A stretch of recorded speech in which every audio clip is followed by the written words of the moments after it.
Hey, what's up, people? Good morning. Here from St. Kitts. Hope everybody doing okay.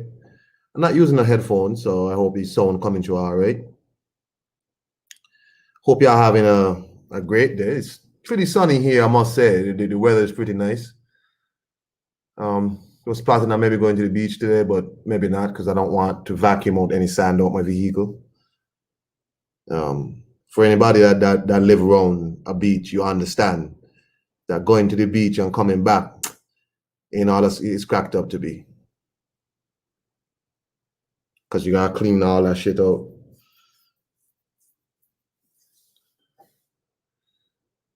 But yeah, man, just wanted to drop on and see what everybody doing and give y'all my take on the boxing over the weekend. Well, boxing last night. I didn't get a chance to watch the Chisora versus Parker fight in full. I saw the first few rounds, saw about 4 rounds, 5 rounds. And what I saw was I saw Chisora, in my opinion, taking 4 rounds clearly. And then maybe the last one I saw before I left, I saw Joseph Parker start to, get off some shots, try and box and move, box and move. Derek Chisora is a bad style for a lot of people, right? It's a bad style. Comes forward, head down, so you can't really get a good target on him. And he's swinging, right? But that's a style that he's perfected. Some people have been able to deal with it. But for a lot of people, that's a very awful style, And that's his style. I mean, everybody knows what he's going to do, but you have a difficulty in stopping it.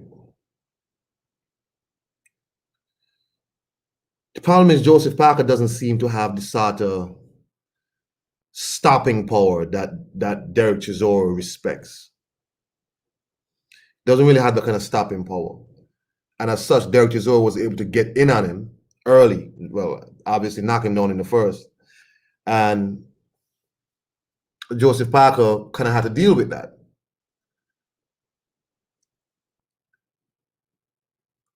Again, I didn't see the rest of the fight. I saw the results when I got back home in the night.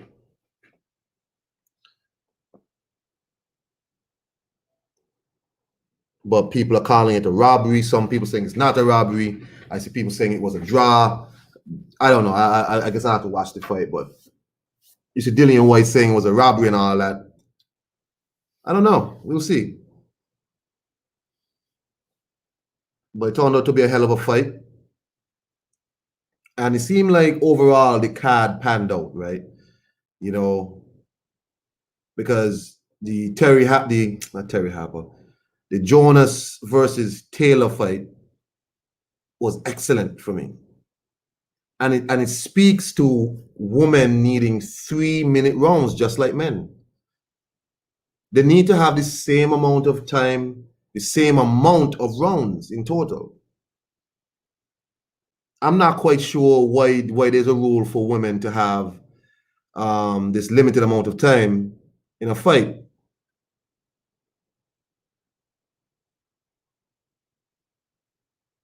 Like why is it 2-minute round for a woman and whatnot? What's up, John Dealey? Maybe John Dealey can fill me in. John Dealey is a boxing connoisseur, so maybe he can fill me in on the reason why it's 2-minute round for women. I honestly don't know. John, if you available, you could join me. So I think that fight showed again why. What's up, Sporting? Hit the link if you want. Why there's a need for women to have the same amount of time to work, the same amount of rounds to fight. I really like that fight. I picked Jonas to win that fight. I thought given enough time, she could have won that fight, but didn't work out like that. And in the rules that were there, Katie Taylor nicked the rounds with her sort of she has this sort of a style. How can I describe this? Like she kind of runs in, point, gets back out, point, gets back out.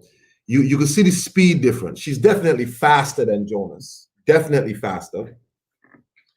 I don't think that was up for discussion. She's definitely faster than Jonas, but Jonas definitely had the edge in power. And as the fight went on, you see Natasha start to get into the fight more, and she settled down a bit more, and she landed some shots.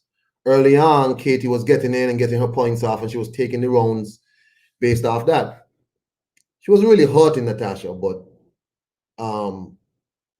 she was doing enough to win the rounds, right?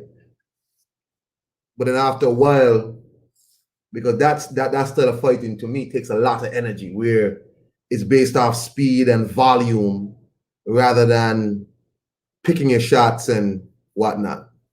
So Katie started to flag a little bit, and Natasha, with her style, where she's picking her shots, started getting her work done properly. But again, I'm not quite sure. And I heard Clarissa Shields even talk about this, like, you know, women need the same amount of time. 3-minute rounds or whatever. 12 rounds, just like men. Is it something where the men behind the sanctioning bodies decided that women don't have the same biology, and as such they can't fight for 3 minutes? I don't understand. I honestly don't understand. I don't think it's like that in MMA. I think women fight the same amount of time. I think so. From what I remember.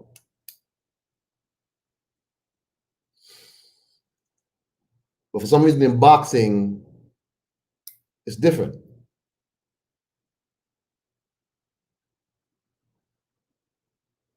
But big ups to Jonas and Taylor for a hell of a fight, and I really, really enjoyed it.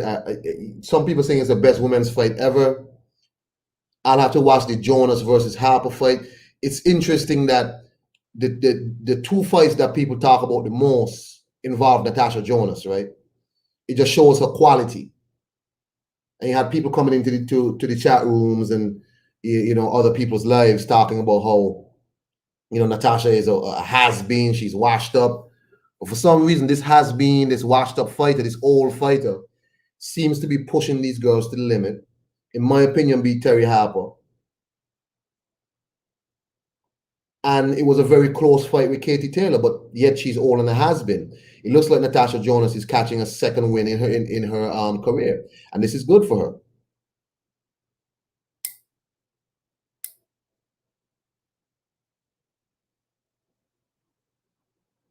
I don't know where she goes from here. I don't really know a lot about women's boxing.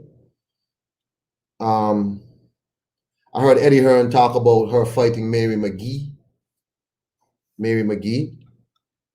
because he wants her to do something else rather than keep chucking her in there with these type of fighters.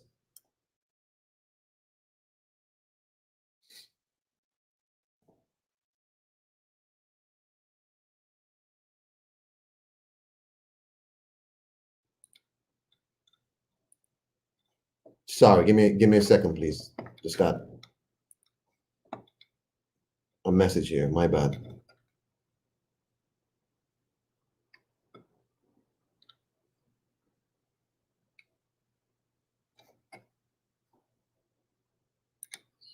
Right. Sorry. So so Eddie was talking about possibly getting her to fight Mary McGee, and you saw Mary McGee on Ring IQ the other day talking about she's ready to get back to fight. So why not have Jonas in those fights where she can, these are fights that she can build her way back up, because she's been in two extremely close fights, two tough fights. Not saying Mary McGee is not going to be a tough fight,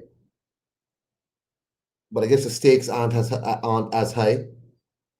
And maybe Jonas might say, at this point in her career, she wants meaningful fights and the opportunity to do bigger things, win belts. But she's lost 2 title shots, according to the judges. And as such, she kind of has to, get some wins under her belt. You know what I'm saying? Because for whatever reason, she doesn't seem to be pulling it off with the champs at the moment. So maybe she has to go away and work a bit more, work on a few things and come back. But again, from what I saw, because again, I didn't watch all of the Joseph Parker fight, the Chisora fight. From what I saw, the woman stole the show again. They definitely stole the show with Courtney and Bridges. And from what I saw, they had the best fight up until the Parker Chisora fight. I didn't watch that fight, so I can't say.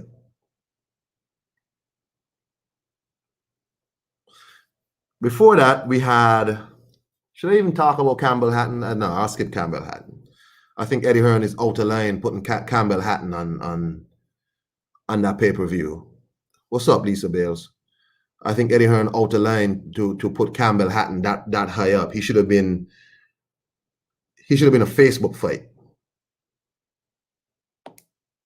I guess he did it to appeal to the to a certain audience, so he can get a few more buys.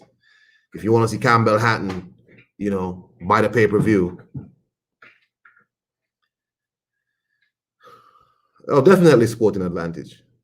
I mean, I picked Natasha to win the goddamn fight, and I thought she could have won the fight.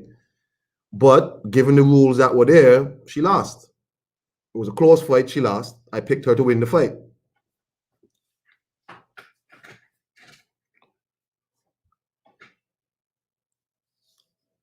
Sporting advantage. Why is it that in boxing women have different round time limits and different rounds in general? Like they have less rounds and different round time limits.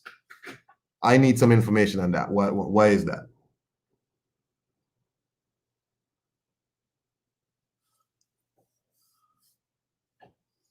Anyway, so again, Campbell Hatton, I guess Eddie Hearn did that because, of course, it's Ricky Hatton's son. And maybe they wanted to sell a few more pay-per-views. Maybe he would get him a couple of hundred more buys. Who knows? Before that, you had Eubank Jr. versus Marcus Morrison. You know what? I'm actually interested to see what Chris Eubank turns into under Roy Jones. I could see definitely the Roy Jones influence on Chris Eubank Jr. I could see it in the way he was in his stance, how he's moving around, his in and outs. I could definitely see it because before, Chris Eubank was a guy who was kind of flat-footed and just wanted to swing. He just kind of planted, gritty teeth and just swung.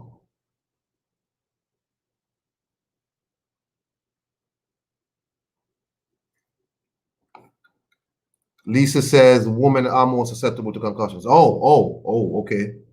I didn't know that. That's why I was asking, like, is there a biological thing that I don't know about earlier? I don't know, so I don't want to really speak on it.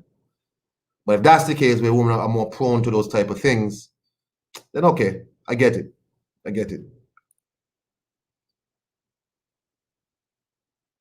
Yeah.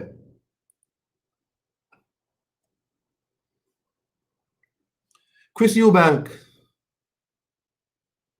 like, I think in the second round, he had Morrison pinned on the ropes or pinned in a corner or something. And he was just like unloading on him. And if he had kept it up, the referee would have stopped the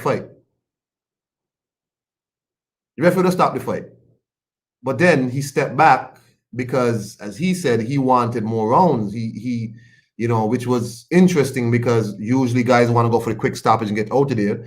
They always say, I'm not paid for overtime, but Chris Eubank stepped back and he let the fight. He let the fight go on. Morrison, ended up,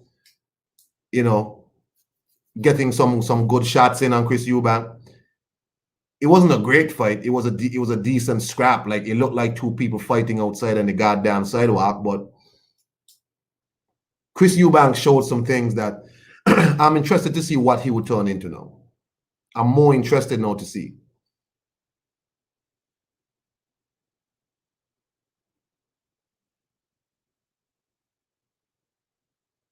After the fight, they were calling on Kell Brook again. I'm not, of course they start off by saying we want all the champions, we want all the big fights, and then they throw in Kell Brook, and that's the name you gotta look out for. They've been talking about Kell Brook for a while. So just look out for a Chris Eubank versus Kell Brook fight coming this summer. I do think Chris Eubank needs another fight though to really, get back into the swing of things before he tries to take on a champion.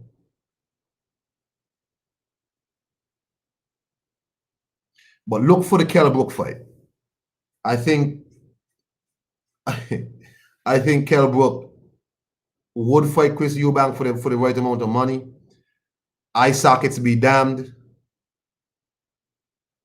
But what can I say?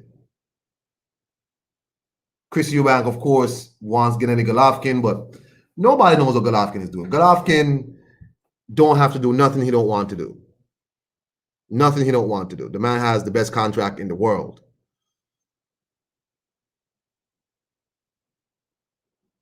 Then you have Murata, who Golovkin is trying to fight New Year's Eve. So those two are out the picture. That only leaves Andrade and Charlo. Eubank was over at the PBC and he left the PBC. So how likely is the Charlo fight to be made now?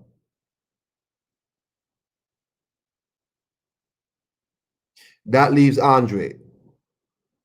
Eddie Hearn had already said he would bring Andrade over to England in the summer for a Chris Eubank fight. But Chris Eubank does not mention Andrade at all. They keep mentioning Charlo, Triple G, Murata, or Kell Brook. More than likely, it's Kell Brook.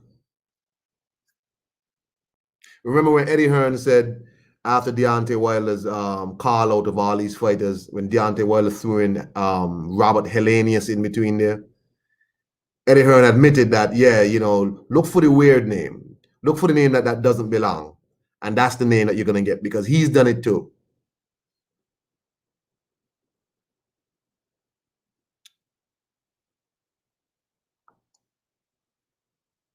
So look for a Chris Eubank Jr. versus Kell Brook fight. Kell Brook is going to be a blown up, welterweight again. And Chris Eubank is going to absolutely maul Kell Brook.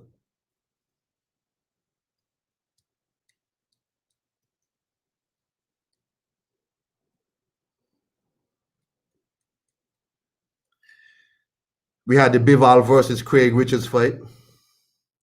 Let me start with Craig Richards first because I picked how the fight was going to go. I said it was going to be a wide decision. It was going to be a decision. I didn't think Bivol was going to stop Craig Richards. Bivol is not a guy who he don't have a high stoppage percentage. His wins mostly come via decisions and whatnot. He don't really KO people. He's a very disciplined guy. He kind of gets into a groove, gets ahead of you on points, and then he just goes into coast mode where he just turns into a sparring match.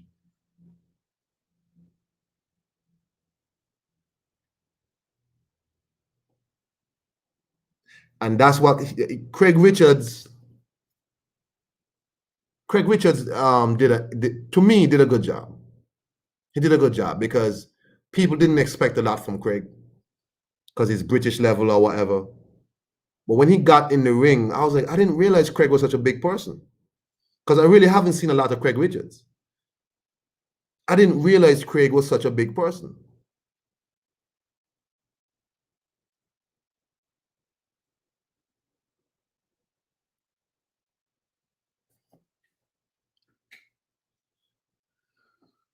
But Dimitri, of course, did what he does, and he boxed him up.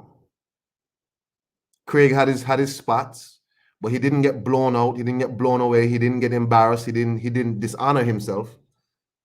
The man went in there and did very well. And Craig Richards, the British champion, has a claim, in my opinion, to being the best light heavyweight in the UK.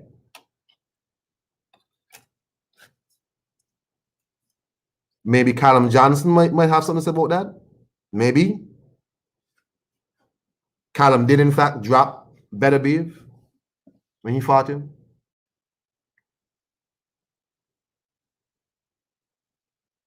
Anthony Yard emptied the tank against Kovalev. That shit didn't go nowhere. And now he's back domestic level, can't find his footing.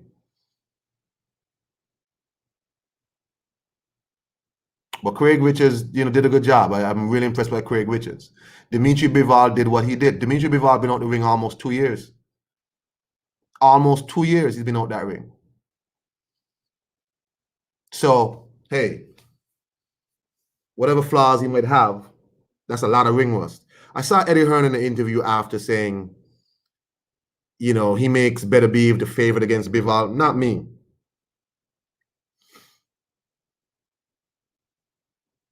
I think Bivol beats Beterbiev.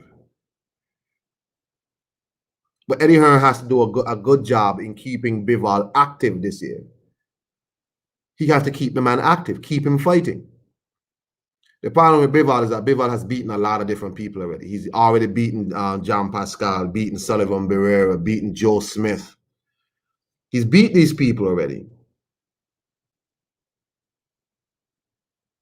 So the question is, what do you do with Dimitri Bivol to keep him active and keep him interested? Because he's beaten most of the guys who are sort of under the champions. He's already beaten them people.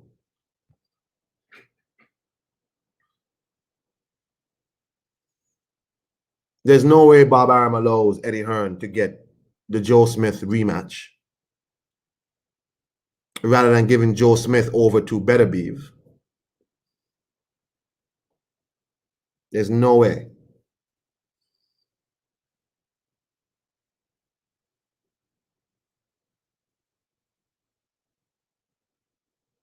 So Dimitri Bivol now has to get active somehow. It's not going to be the Canelo fight.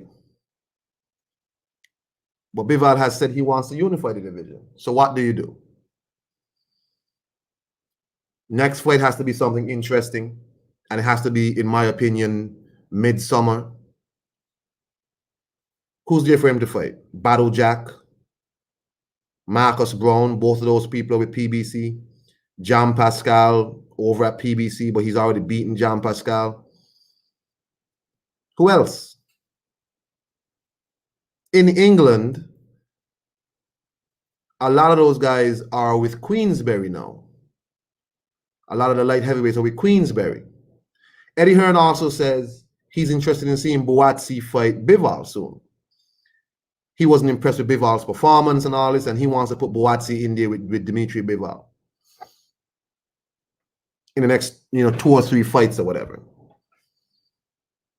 So Buatsi has to get out soon, and he has to get meaningful fights because from what everybody said, Buatsi would beat Yard and Buatsi this and Buatsi that, but Buatsi really hasn't taken that step-up fight to me. He hasn't taken no step-ups. He hasn't taken no big step-ups. Anthony Yard did. It was a huge step-up. He wasn't ready for that, but he took it anyway. So Eddie Hearn has to do his job now and get Buatsi out often in those step-up fights, because in that last fight, he didn't look great. So for Eddie Hearn to be mentioning Buatsi now with Dimitri Bivol, we have to see a lot more from Buatsi. I'm sorry, but Eddie Hearn has to get Dimitri Bivol active this year. Zerdo has already turned down the fight. Zerdo is with Golden Boy, and I'm not sure what he's doing at Golden Boy because he doesn't have a belt. He's not a major player in the light heavyweight division because he hasn't really done anything in the division. He was a former 168 champ. And since going to light heavyweight and leaving Top Rank, all he's done is call out top ranked fighters. So I don't know what he's going to do. So Eddie Hearn, in my opinion, needs to stop talking about all the people that might be able to beat Bivol and actually get Bivol some fights this summer. Keep the man active.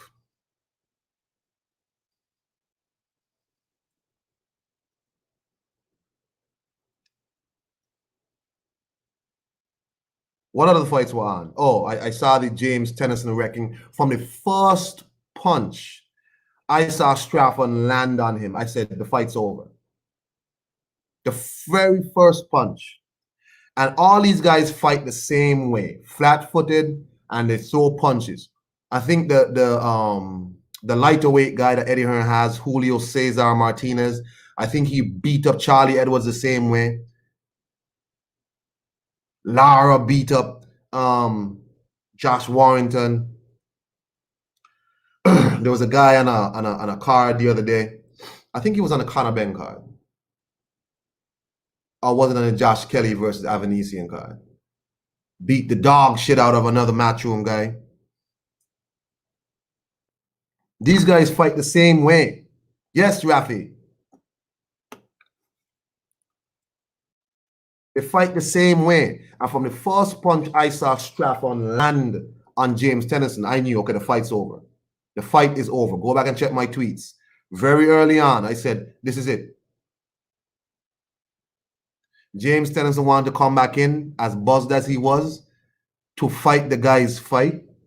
It's the same thing Anthony Joshua did with Andy Ruiz. You want to fight these dudes on a shot. They fight the same way.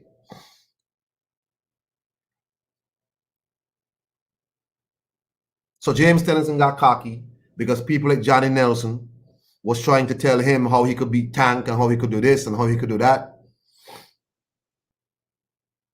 Got his ass whooped. Remember, James Tennyson got stopped by Tevin Farmer in America.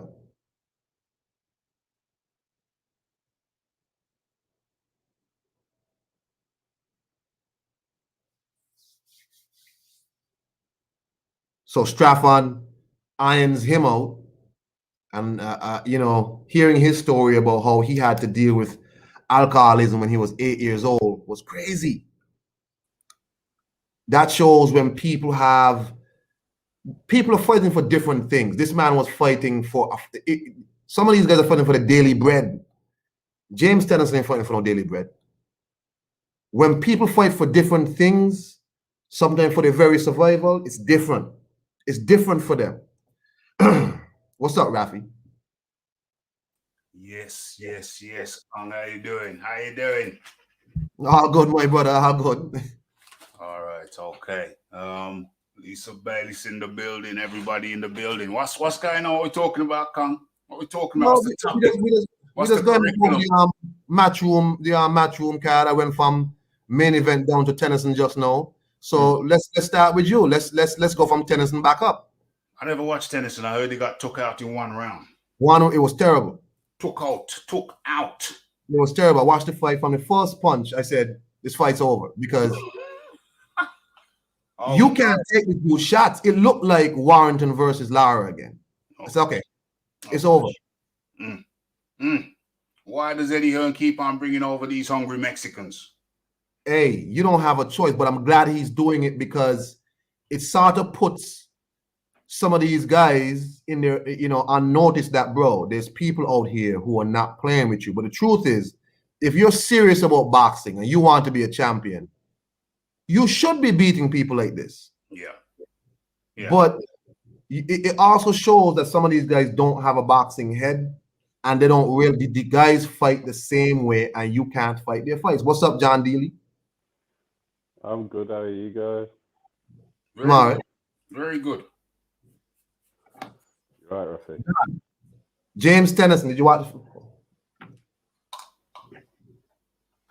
Sorry? John, did you watch James Tennyson fight? The Katie Taylor fight? The James Tennyson fight. No. Okay, well, So good. Let's move on. I started from Chris Eubank. I watched Chris Eubank, Katie Taylor, and Derek. Well, that's fine. So let's deal with Chris Eubank. What's up with Chris Eubank? How do you feel about Chris Eubank? New style, trying out some new things. I can see what he's trying to do, and I think it's going to take a bit of time for him to get to grips with it. So I like it, but I don't think he's ready to take on any world beaters right now. So you think the Kell Brook fight is a good second fight back? No. Kell Brook is not a middleweight and should never have fought any middleweight and has a broken face and should probably retire. Oh man. Rafi Dawkins. Did you Yes. see the next gen Eubank? I saw Bivol before that, but let's talk about Eubank. Yeah, and I like next gen. I like next gen Eubank because the problem with Eubank is that he's never listened. He's never been the type of guy to listen. But I figured that under Jones, he would be obliged to listen. You know what I'm saying? He's been with the guy for, what did he say, over a year? So Yeah. I figured he would be listening. And it seems like he's listening. He was patient. Apparently they've changed up the training style, his style of sparring. You know, before he was always, rev it up to the red, get in the red zone and just go hammer and tongue. Even though people tried to talk him out of that style, but eventually it looks like he said that finally he's sparring in a more technical manner. He's not trying to tear people's heads off. He's sparring technically. So that's good to see. That's good to see. Was it a scintillating fight? No, I didn't find it scintillating, but at least I knew I was watching a guy who was boxing, technically boxing. So I accepted it on that basis, on that level. It was 12 rounds. I didn't particularly need it to go 12 rounds. I don't think we needed it to go 12 rounds, but it went 12 rounds. And yeah, we've seen developments from Chris Eubank Jr. I think for Chris it's good. I think for Chris it's good that it went 12 rounds, more so than for the spectators. Yeah. I would have been happy with that, but I think it's benefited Chris more. And to your point about him listening, Rafi, I think finally he's got someone he can respect and look up to, because he's grown up with his dad. So all these other people that come in, he probably doesn't take them seriously. But how are you going to do that to Roy? Exactly. That's what I thought. I thought, yes, this could go very, very well. It's Roy. He's working with Roy. He's living in the man's house. You know what I'm saying? They're fighting chickens. No, I don't know about that. They're doing a rooster style. They're fighting roosters. Roosters. So I figured he'd be able. I figured he would listen to Chris. I mean, Roy. I figured he would, and it seems he has. So that's happy days. Who do I want to see him against next? Chris Eubank. Not Kell Brook. Leave Kell Brook alone. Let's retire. Kell. Let's retire Kell. Let's be. What Kell Brook done to you, Kong? Well, it sounds like you want him hurt badly. I don't know. Ever since I found out Kell Brook went over to this strange island and got stabbed in the leg by a lady boy, I was like, yeah, you need to ask. Let's retire Kell. Let's retire Kell. Let's retire Kell. It's a world where alternative lifestyle choices are tolerated now, Kong. Yeah, well, that's all right. That don't mean that I don't see them. You don't want to get your ass not cut. Supporting them. I'm not supporting them, but yeah, I understand that. I understand that viewpoint. Yeah, all right, man. So is Chris Eubank is saying he's past domestic level. He doesn't want to go back to the Felix Cashes and Liam Williams and these people.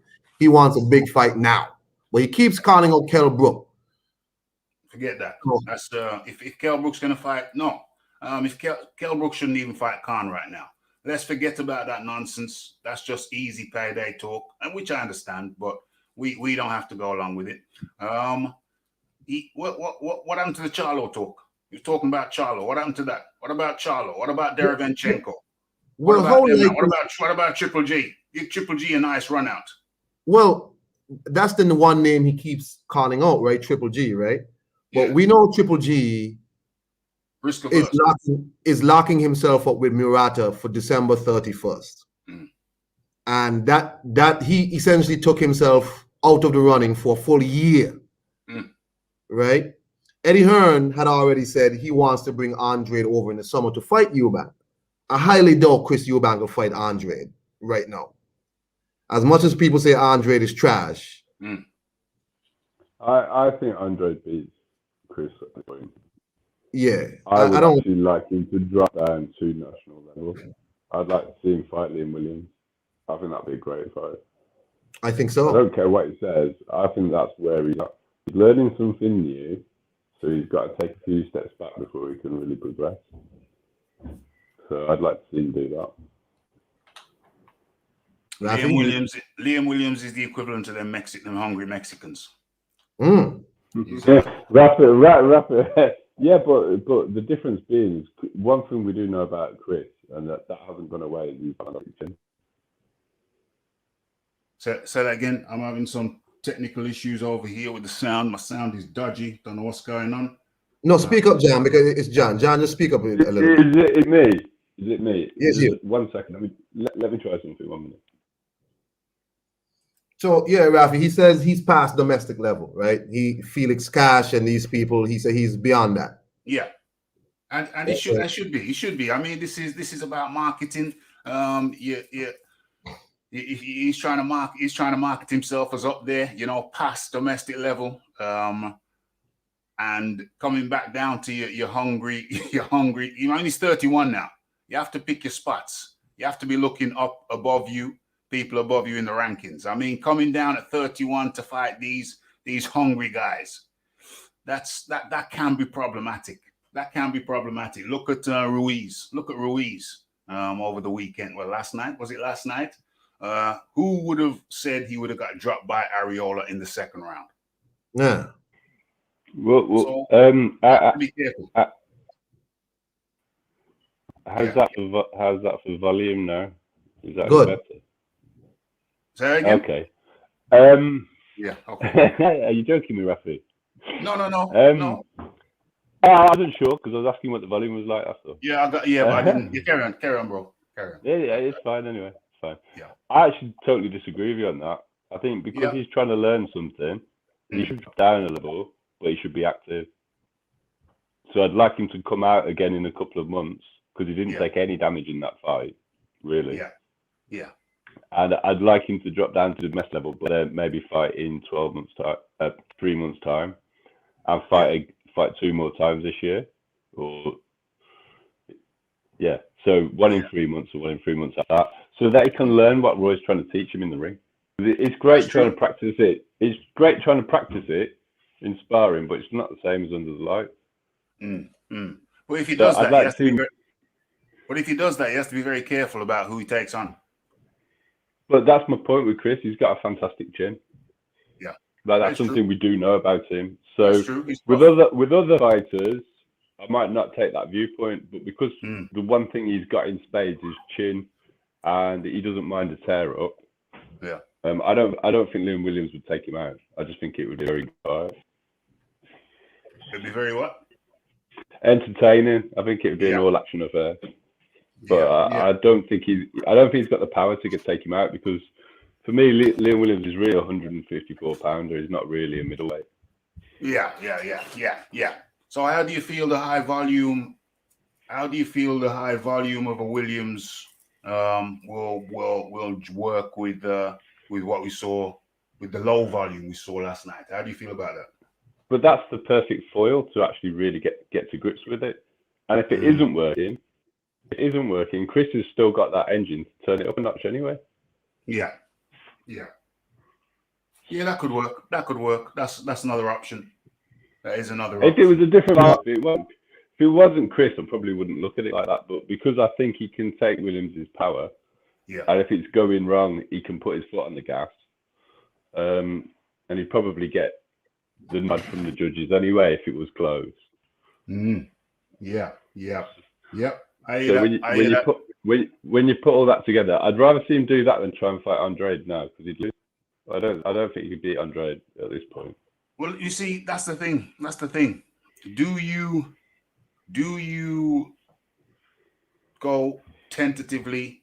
You take tentative steps, or do you go in against an Andrade? Do you go in against an Andrade, and if you lose, then what's the damage to losing to a world champion? It's not that bad. But the upside, the downside is not that bad, but the upside is great. That's why I would like to see an Andrade. The reason I take the other view is I think he can beat Liam Williams, and I think he can be active. So by the end of the year, he'd be ready to go into that fight maybe early next year if he had a couple more fights with Roy. Then he'd actually have a better chance of beating Andrade. Yeah, that's what I think. I hear that. I hear that. I hear that. I think it's interesting to I think he made a good point when he said he's not so young. He's in his 30s. And he wants a big fight. No, but his pickings are going to be slim because the Triple G really keeps to this where he's actually going to be inactive for the whole year until December 31st. He has to make a decision soon, and he's with Sauerland and them, so he doesn't have to fight a match room. He can fight anywhere else he wants. Yeah. I'm not sure, but he left PBC. He made some comments alluding to that PBC might not have what they say they have in terms of money. So I don't know if he goes back over to fight Charlo, and I definitely know PBC not letting Charlo go nowhere to fight nobody, right? So his pickings are going to be slim. So if he really is hell-bent on a title shot, there is a title shot available with Andre because Andre don't have no opponents. He just fought his mandatory. And to be honest, other than a unification, there's no one else that want. Chris Eubank is fortunate because he's the one actual name at 160 that people know that any one of the champions can fight, and people will be like, that's all right fight. Take the money. You can go back. You can circle back. You take a wrong turn. I thought, is that turn? No, it's the one up further. I took the one up further. You can circle back. Let's pull up the 160 rankings, right? And you will see that there's no one outside of the champions other than Eubank Jr. that has any sort of name. So he's fortunate that any one of the champions could point on him and it would not be a frowned upon fight, right? So there's a chance for him to do something. But again, the Andre is his fighting style. I don't know. I don't know if right now when you're trying out new stuff would be the best for Andre. But let me see the WBO boxing rankings. Let me share this now. Share screen. So here we go. This is the WBO boxing rankings. You have some guy called Anthony Joshua. I don't know who this is. I know about a guy called Oluwafemi. I don't know who this Joshua guy is. So here we go. This is the WBO boxing rankings. Jaime Munguia has already turned down his shot with Demetrius Andrade. He's turned down the shot. He doesn't want that. No one here you care about. No one. Liam Williams already lost. I mean, who here? I'm looking. Williams. Does he want it? No. Yeah. Williams.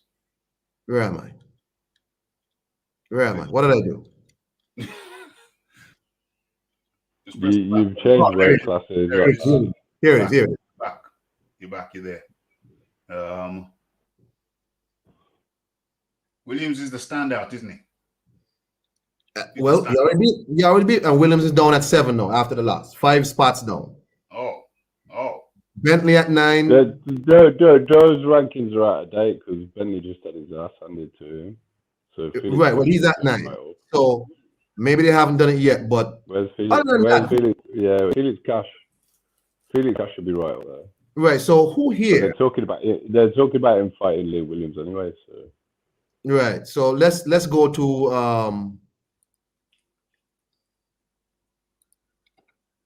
to Chris Eubanks division, his sanctioning body, WBA. Let's see who you care about here. So Murata is the world champion. Lara just won some secondary belt last night. Jeez, he's also a secondary belt holder at 154. PBC has all these. Anyway, whatever, man. Look, anyway. Here's Chris Eubank Jr. Yeah. Number 1 in WBA. And we go down, and who do you care about here? Keep going. Mongia, he ain't fighting. Zafara, he's the tough Aussie. The tough. Didn't he kill a guy in sparring? What? I don't know. I don't know. I think he killed a guy in sparring. Jesus, Raf. Serious. Yeah, so this is it. Recently too. This is it. This is WBA. Slim pickings. I mean, hey, what about Sergio Martinez? He's number 5. Name recognition. Is he? You know, really and truly, but how long does he want to be in the game for? I hear John's argument. Work up gently and progressively. I hear it. But really and truly, the thing is, when you actually look at this, I know he's 31, but people age differently, and Chris hasn't been in that many hard fights, and is in tremendous condition. So it depends what he wants to achieve. If he actually wants legacy, then he needs to do something because he's not good enough now. If he just wants money, which actually he doesn't need because he was born rich, then why fight at all? Here you have the IBF, and true to form, they have no one in first and second, which is so strange. Munguia again, top 5. After that, no one. What I'm really saying is here, Chris Eubank is fortunate that his name alone would be interesting to other champions. So he has a choice. He has a pick he can do. He can get fights with these champions, and people wouldn't be too upset because of his name. I think they would all agree to fight him. Yeah, I don't think any of the champions, with the possible exception of Charles. Hello? Yeah, what's cracking? John cut out? No, he muted himself. He's mute. He's on mute. Well, and here's the WBC finally. Jaime Munguia, number 1. Deverenchenko, Selecki, Montiel, who Charlo was fighting. Oh yeah, Montiel. Yeah, I mean all of them top names. What was the top line? Derevenchenko. You had Derevenchenko. You had Selecki. You had Munguia. But Munguia. Munguia fine. Derevenchenko fine. But listen, the guy's 31. It's championship time. I'm just down with the championship fights. Get the highest caliber fighter you can get. I mean, get the highest caliber fighter that you can get. That's what I'm saying. Hey, let me have some manners here. Some people just came into the chat. My bad. Ronald Finkley, what's up, man? Black and Brown, what's up? What's up to everybody? Peace. If anybody wants to get on with me, let me know. I'll drop the link again. But again, Chris Eubank has a choice to make, right? So there's a title shot available if you want it immediately. If you want it. Demetrius Andre. Yeah, take it. You say take it. Absolutely. Listen, he's at a stage of his career now where how long can you mess about? How long can you mess around? My strategy would be take it. And furthermore, I understand the other strategy saying, listen, you got with a new trainer, take your time. That's sensible. That is sensible. It's probably what you should do. But on the flip side of that, if you got a world championship fight with decent money, you have to weigh up the pros and cons. People want to see the big fights. I want to see the big fights. Maybe another warm-up. Maybe another fight. But warm up against who? Because he already said he don't want fights against people like Marcus Morrison again. That's what I'm saying. Just go for it then. Just go for it. Stop messing around. Go for it. So other than Marcus Morrison, then it's going to be a Liam Williams. It's going to be a Felix Cash. It's going to be people like that who might beat you. I'm not saying they would, but they do have a chance. Marcus Morrison didn't have a chance to be Chris Eubank. But these other people, Liam Williams with Dominic Ingle, he seems to be, when you're very well coached, you can pull off some things, you can pull it off. Of saying? course. Of Because course. you're so well coached, you're so well instructed, you can pull some stuff off. So he might we're looking at the risk. We're looking at the risk. We're looking at the risk factor. Who is it better for him to lose against? What do you call that guy again? The guy who just fought Williams, Andrade. Who is it better to lose against, Andrade or a Williams? Not saying he's going to lose to Williams, but I just say Chris Eubank, name recognition, get another guy with name recognition. Yeah. You got the name recognition, get another guy with name recognition. Well, they seem hell bent on getting the Triple G fight. So let's see if that works out for them. Let's see. John Dealey, you gone, man? John's having some audio issues with the mixer. We need to get the sound technician in here. So, Rafi, Dimitri Bivol, Craig Richards. Yeah. Wow. That was Craig Richards. He found his sweet spot late. But Bivol was going over the top. Bivol was counteracting very sweetly, nice and sweetly, until, Cash started believing himself more. Had some success with the jab, and then had some success going downstairs. But he found his stride too late in the game. But looking forward, that would have given him a hell of a lot of confidence going forward, knowing that he mixed it with a guy who's so technically proficient, arguably the best in the division in Bivol. And he didn't leave dishonored. He didn't dishonor himself. He didn't get washed out. Exactly. So that was a good showing. I had Bivol winning. I expected Bivol to win, and he won. But Craig Richards, I think he can hold his head up high. And I know some people who know his family, and the word is that he's extremely disappointed. He felt there was more that he could have done or could have started earlier. My counter argument to that is that, listen, sometimes it takes a little while to find your groove. We saw that he had issues with his distancing earlier on. And when he corrected that, sometimes it takes time to find your distance. And it took him a little bit of time to find his ideal distance. When he found the distance, I think he took a lot of heart from that. Took a lot of heart from that fight. He's saying to himself, I can mix it with the best guy in the division. Of course, styles make fights, but still, I think he comes out of that really well. Really well. I think because I picked Bivol to win like that by UD also. I think people have to. Bivol has been at the ring almost 2 years. Almost 2 years. I was saying earlier that Eddie Hearn has to find a way to keep Bivol more active. The problem is Bivol has beaten most of the lower level guys under the champions. Yeah. Pascal, Barrera, Joe Smith. He's beaten these people already. Yes. And Joe Smith just became a champion. So the question is for Bivol, how do you keep him active? Because you won't get one of the champions because Bob Arum is not going to allow Joe Smith or Beterbiev to fight Bivol right now.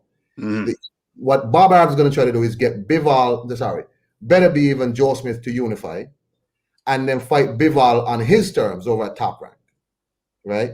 Yeah. So who again, Bivol is in the same situation where who do you care about him fighting other than a champion? No one. Nobody. In Britain, Frank Warren has the light heavyweights. Yeah. Eddie Hearn don't have the light heavyweights in Britain. Frank Warren does. Callum Johnson's left already. Lyndon Arthur is over there, who Frank Warren apparently wants to put in there with Joe Smith. Anthony Yard can't find his footing. He's floundering. So how do you keep Dimitri Bivol interested? Bivol coming off of a 2-year layoff has to keep fighting regularly. Mm. I mean, someone asked about Callum Smith, but Lord knows what Callum Smith is doing. Callum Smith would get pieced up again by Dimitri Bivol if he goes in there with that Joe Gallagher special. So, John, you back? Yeah, sorry about that. I had to deal with my daughter. No, that's all right. Go ahead, talk to me. Dimitri Bivol, Craig Richards. I haven't seen the fight. I need to watch it. I listened to commentary on it yesterday. It sounded like Richards did very well. I'd actually like to see him fight Lyndon Arthur. Mm. I'm not sure Lyndon's ready for a world title fight just yet, and I think that's a fantastic fight. Was Craig ready? Was Craig ready? No, but he hasn't lost anything by that loss, has he? Nah. Yeah, exactly. Yeah, and he didn't get knocked out either. Mm. Where you're talking about the heavy artillery guys, the division of Joe Smith and Bivol, that's a different proposition because you could get hurt badly in those fights. Yeah. Whereas Bivol, for me, he's undersized. He's really a 168-pounder for me. Yeah. So, but he keeps on beating people. He's a fantastic boxer. I actually want to see him move down the division and fight Canelo, but no one's listening. Yeah, he wants that as well. Well, he's offered that, and they act like they don't hear him. They act like it doesn't exist. Yeah, you know what he needs to do is go down and fight some people and make some noise. Even maybe go the mandatory route. That's what he needs to do. But I think they like the idea of fighting Better Biev or Joe Smith Jr. I think they can win that fight as well. But that takes us back to the problem you've highlighted. What's he going to do while they fight it out? Mm. And there isn't other than running the risk of getting on a Frank Warren card. If he goes on the Warren card, he's got to knock him out. I mean, that's what I think. I think it's interesting because Joe Smith has said he wants to rematch with Dimitri Bivol. Joe Smith doesn't look well. From what I saw in his last fight, that's not going to make any difference in a rematch with Dimitri Bivol. And if Bivol is fresh and not coming off a 2-year or almost a 2-year layoff, Joe Smith is not going to beat Dimitri Bivol. And Dimitri Bivol is going to be a 2-belt champion. And Eddie Hearn and Bob Arum are going to butt heads as to who's going to get the fight. Right? So what does Dimitri Bivol do? Does he fight John Pascal again, beat him up again? Does Eddie Hearn try and get Marcus Brown to fight him? I mean, if Marcus Brown would take a vacation from beating up women, you got you. I mean, it's just what do you do with Dimitri Bivol? Now, Eddie Hearn was kind of down on him in the fight, which I thought was very disrespectful, where he talked about how he didn't perform well. He's talking about Joshua Buatsi, and I'm like, Dimitri Bivol would maul Joshua Buatsi. What are we talking about? What are we talking about? I don't know why he's talking Buatsi up. Buatsi's got a lot of domestic level stuff to do before he even thinks about fighting someone like Bivol. Yeah. It's just disappointing because Buatsi, for a long time, people said he would beat Yard, but at least Yard took the step up. I'm still waiting for Buatsi to do something. Well, he looked pretty horrible last time he was out, so I think they held him back a bit. And Eddie's got his promoter's hat on when he's talking about it. I just used to disregard everything he's saying about Buatsi at the moment. Buatsi needs to go back to the drawing board and improve, basically. That's right. Yeah.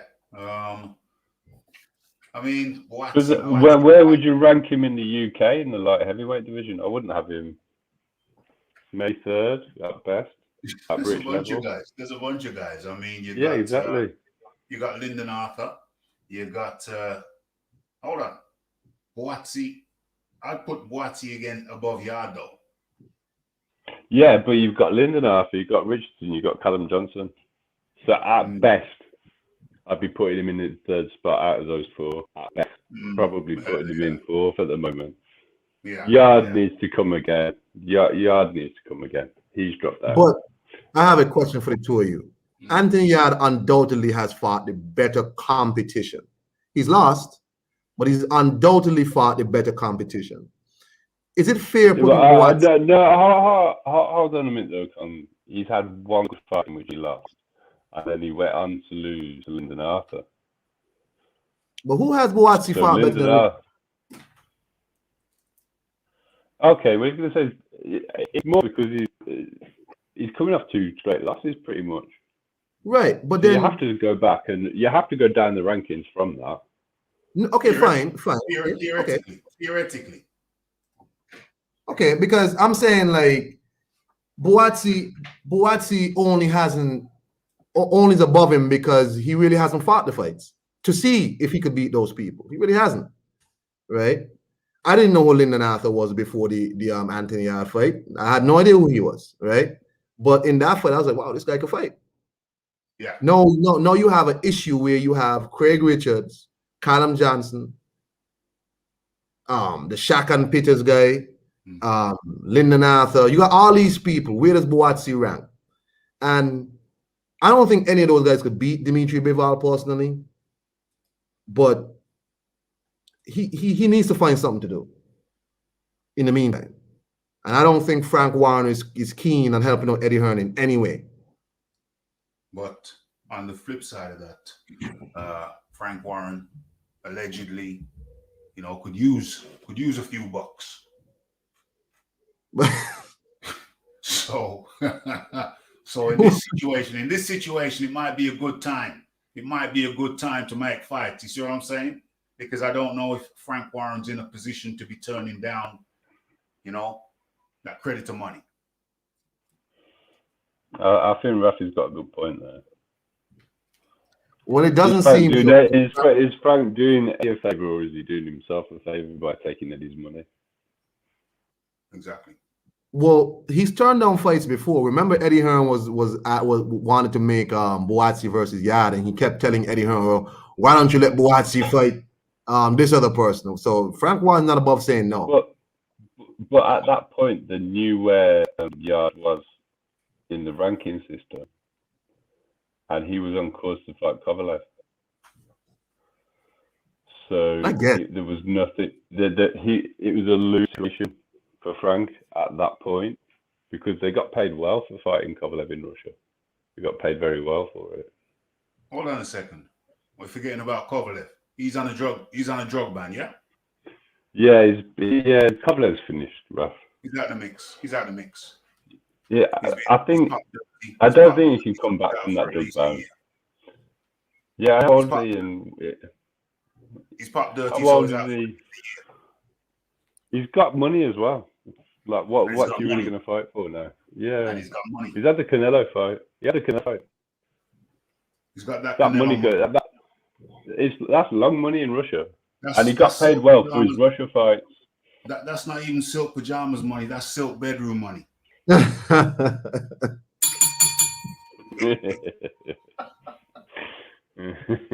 silk bedroom money. The other thing with Kovalev is he wants to say Russia doesn't have to face any of the charges against him outside his own country, does he? Jeez. They don't have any extradition treaties from Russia to America, do they? He needs to go back to his hometown where people like him and stay there. People like him? In his own country, they do, yeah. Damn. Yeah, I suppose they do. In Jablonsk, wherever it was that he fought, what's that awkward guy? Chilemba.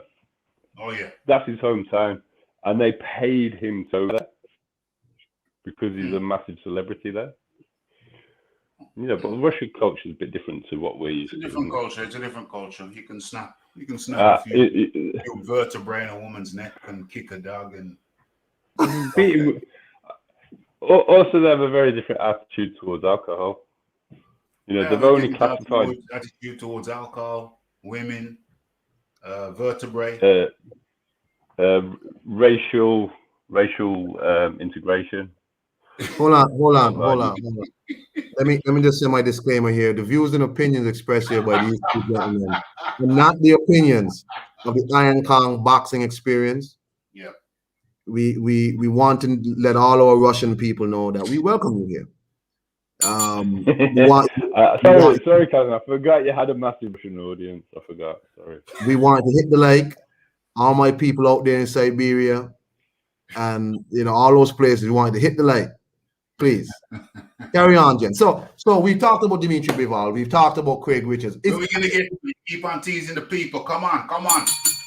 Well, question for you: is Craig Richards undoubtedly the best light heavyweight in the UK? I couldn't say that. No, he needs to fight Lyndon. I want to see that fight. Particularly if what Barrett said on Rafi's show was right, that Lyndon had an injured hand when he beat Yard. I want to see that fight.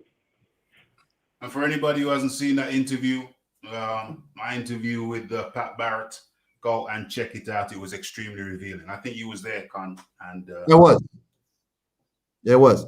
Here we go. So we want to talk about, we're going to skip Campbell Hatton and we're going to go straight into. Let me just tell you a quick story about the Campbell Hatton fight, if I may. Sure, come with it. Yeah, when the Campbell Hatton, see, when I started my life at a particular time where I thought the running order was just going to lead me smoothly to the main event. So I watched the Bivol fight and I thought, fine. I watched the Chris Eubank fight and I thought, cool, we're a step closer. Now next it's going to be the ladies, Taylor versus Jonas. And I thought, cool. So I'm happy now, I'm chatting away. And you know what happens? They announce the Campbell Hatton fight. And you know what I did in response to that?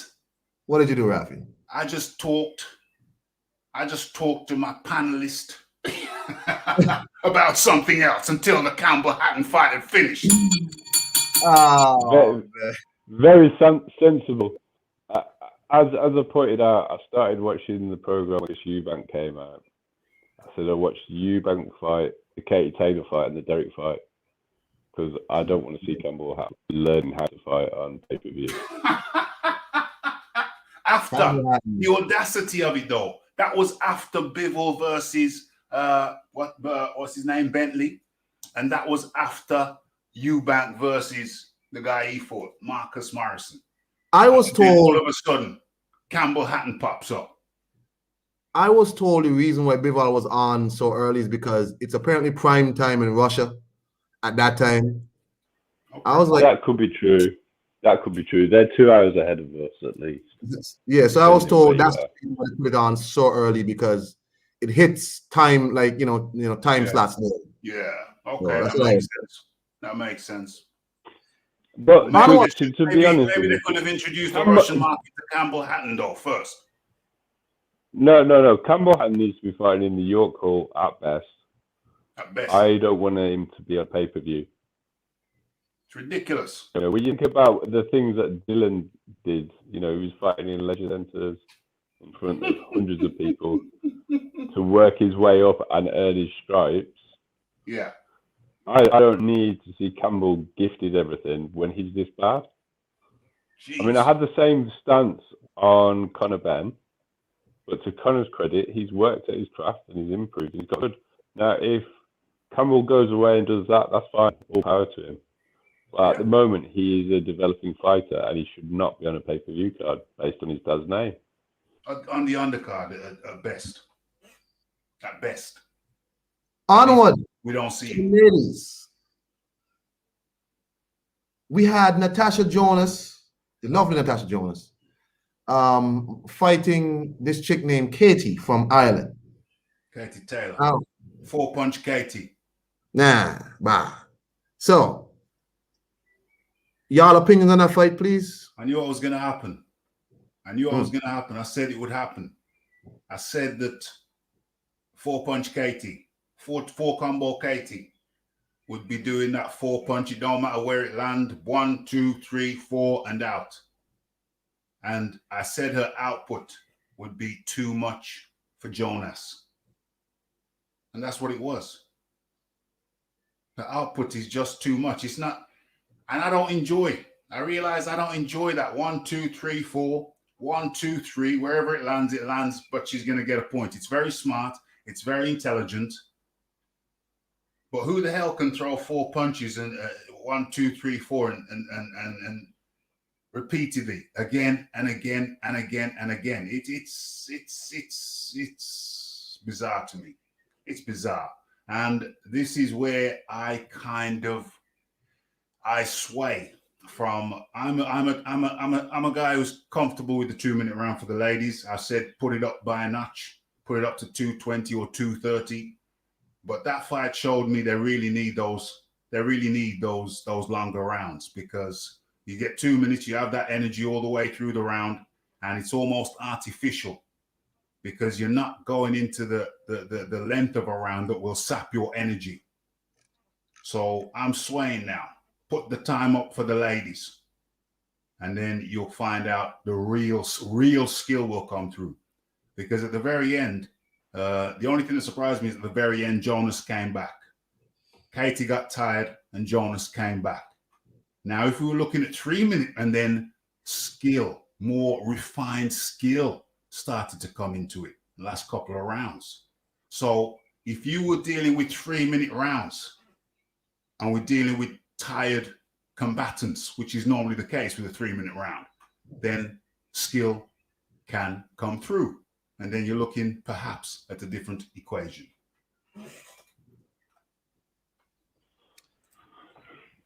John? I'm going to go one step further. If that was 3-minute rounds, I think Natasha would have won that fight. That's effectively what I'm saying. That's what I'm saying, John. But no, but I'm going to go all the way and say it, Raf.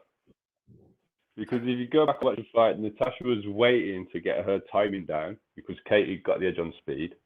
Yeah. So obviously she needed to watch her to time her. When she started timing her, she started landing, and Katie couldn't take the power. Correct. The difference in size showed that Katie was a weight class above where she should be. And Katie's whole style of fighting is designed to make the most of the 2 minutes. So just change that style if it went to 3 minutes.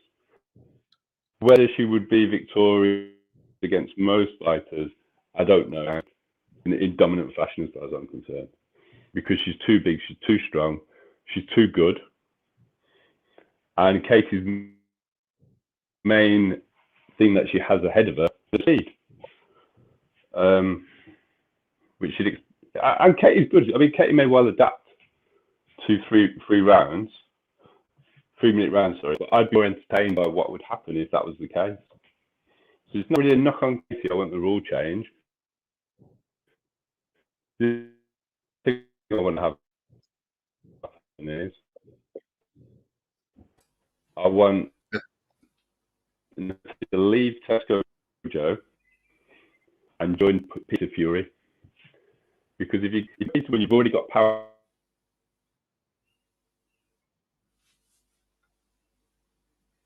Is it just me John's breaking up with? No, John's breaking up. I think there's a signal issue, or Is it my signal? Is it me? Because I can jump off and jump back in again. Yeah, it's choppy. It's choppy. Jump back in. Yeah, I'll jump off. Yeah, I'll do that. Yeah. I agree with both of y'all. I was saying earlier, like in my recap of it, you could see that fine, Katie would have the speed advantage, but when Natasha kind of got her timing down and started really like landing, Katie couldn't deal with Natasha, right? But by that time, Katie had already accumulated enough rounds or points. It started the amateur sort of style. Yeah, she's already accumulated it. It's already too late. But you can see, because Katie's style takes a lot of energy, and Katie starts to wane in the later rounds. And when she starts to wane and she slows down, Natasha gets the timing better. But by that time, it's too late. So she needed a knockout to win the fight. Yes. Right? So I know Lisa Bales had said women are more susceptible to concussions. If that is true, I understand. Because I was wondering why is it different for women in boxing than you know, than in MMA. I don't remember in MMA if women have different time limits either. I don't remember. I don't know. 5 minutes. 5 minutes for MMA. 5-minute rounds. Kicks to the head, elbows to the head, punches to the head, knees to the head for 5 minutes.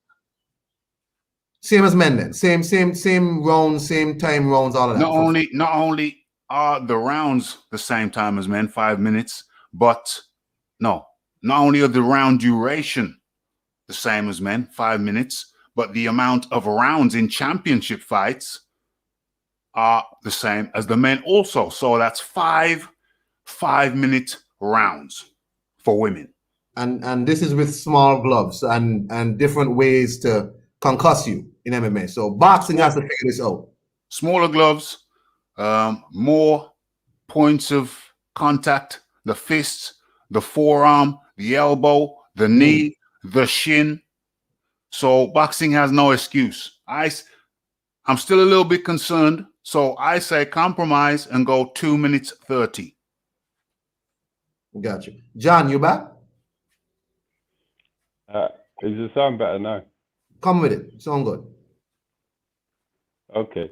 So I don't know what you heard about, how much of what you heard I said, but basically, I'm confident that Natasha Jonas beats Katie every single time at 3 minutes. I think Katie Taylor would adapt, but I don't think she could beat Tasha at 3 minute rounds because of the power difference and the size difference. The only advantage Katie had was speed, and she's adapted her game specifically to the 2 minute round system. So she would have to change, and Natasha wouldn't have to do anything. And I think Katie may have to stay at 130 if it was 3 minute rounds. The other thing I would like to see Natasha do is leave Tesco Joe and join Fury, because I think if you've already got power, Peter's a very good trainer, because the one he can't do for you is power, but he can do everything else. And you could see that Natasha's power is real. Katie has got a good chin. She's been in there with other people who are considered to be punchers at that weight, and Natasha had her in trouble a few times, but she didn't have long enough in the round that should get her out of there, in my opinion. Yeah, I think we all agree on that topic in terms of the round system. Natasha,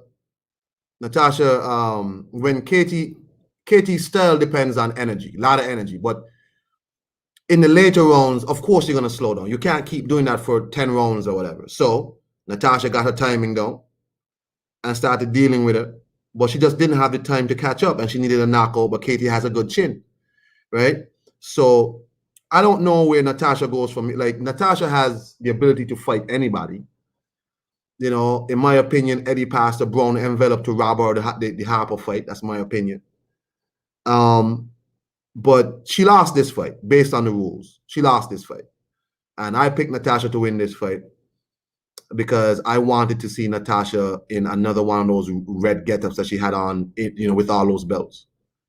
That would have been wonderful. What a pretty woman. I would enjoy it. It would be a very good experience. Yes. So I too would enjoy it. So I mean, well, I've seen people on Twitter calling this the best women's fight ever. Before this, people said the best women's fight ever. Well, from what I saw, they were saying Natasha Jonas and Terry Harper. It's interesting that both of these fights involve Natasha Jonas. They have a common denominator.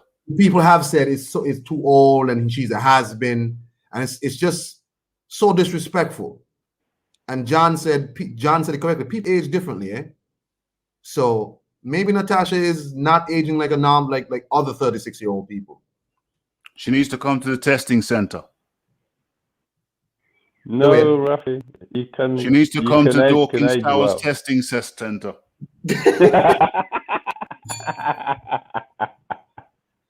I didn't understand what you meant there, Rafi. Sorry. If you can get her to accept your invite and RSVP, I'll be very impressed. It's a work in progress. So we have a situation where you have Natasha Jonas. Go ahead, John. No. It wasn't serious, Con. Go on. Yeah. I don't want to interrupt your flow. You just did. Natasha Jonas can go anywhere right now, and I'm hoping Eddie Hearn does good by her because she's given Eddie Hearn 2 excellent fights, and I'm hoping Eddie Hearn does the right thing and gives her some opportunities to get her career back on track. She's lost 2 in a row, but she's lost 2 in a row to champions. You know, on the books, because I think she won one of those fights, but on the books she's lost. And I hope Eddie Hearn does the right thing and gives Natasha an opportunity. I see John Dealey trying to break down Joe Gallagher's gym, but hey, Joe Gallagher has gotten her close in fights. It's the best thing for all of the fighters concerned if they can all get out of that place. Tesco Joe? Joe, yes. 100%. He has no boxing brain, he has no tactics, and he is not able to teach people to utilize their own attributes very well. And he's consistently done that throughout his whole coaching career. That is Michael Johnson. Michael Johnson said Edward already talking about a rematch. I don't see the point in a rematch, right? I think rematch. Well, there's good money in it for Tasha. She'll get paid if there is one. Yeah, I guess so. But it's like, hold on, are we jumping the gun? What about the Terry Harper rematch? What happened to that? I don't think Eddie Hearn wants Natasha Jonas actually beating up Terry Harper. Plus, Terry Harper is supposed to be fighting this Korean lady in a unification. I agree with that. I think I just need to sign Tasha because she would make a good addition to his stable of female boxers. She's popular, she's entertaining, she's got other attributes that sell, as I think we've all noted so far.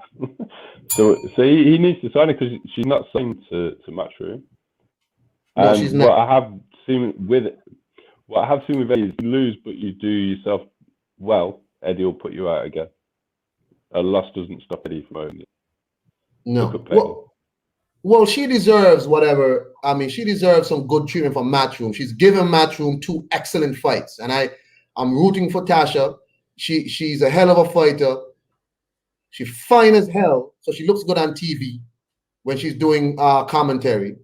And I mean, there's absolutely no reason why Eddie Hearn should not treat Natasha right. I know him and Joe Gallagher don't get along, but you know, do right by the woman. I don't know if rematches. Another reason to leave the Gallagher tongue. You know, Eddie seems to have got a good relationship going with Peter, and Peter seems to be doing very well with the female fighters he has got. And it's in Bolton. It's not even very far.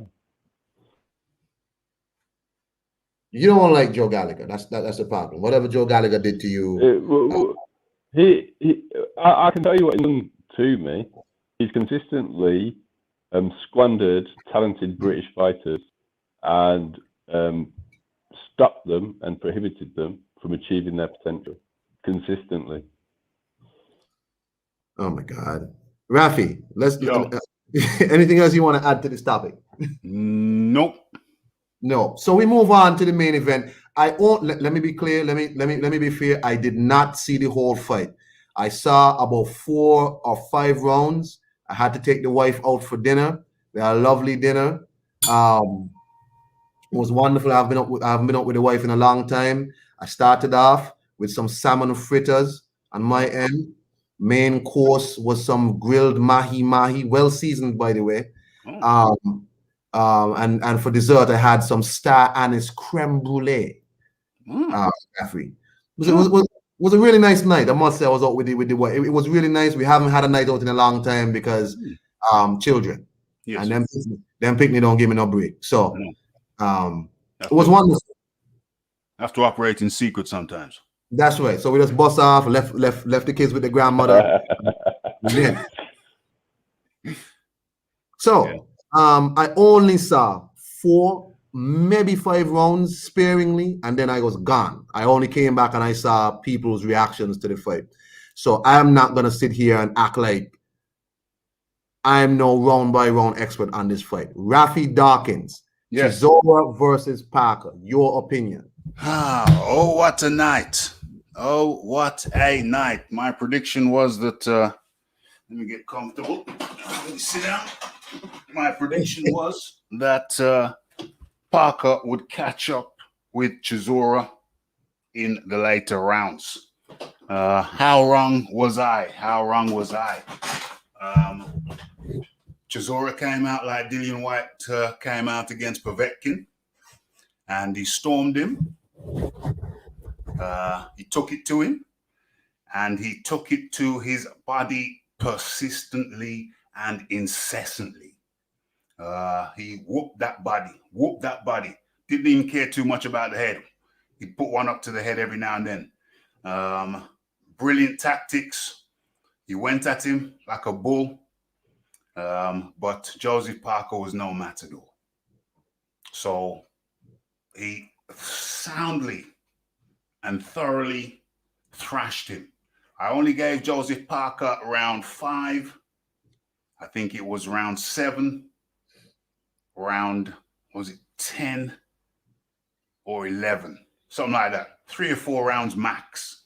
Plus the 10-8 round for Chisora when he dropped him. To me, it was a clear victory. Yes, towards the latter part of the fight, Joseph Parker started landing, moving a little bit better, landing to the head. I've heard people say Joseph Parker was classier. I don't know what part of the scoring criteria you find classier. I don't know. I'll have to check the criteria. Is that criteria classy? I don't think so.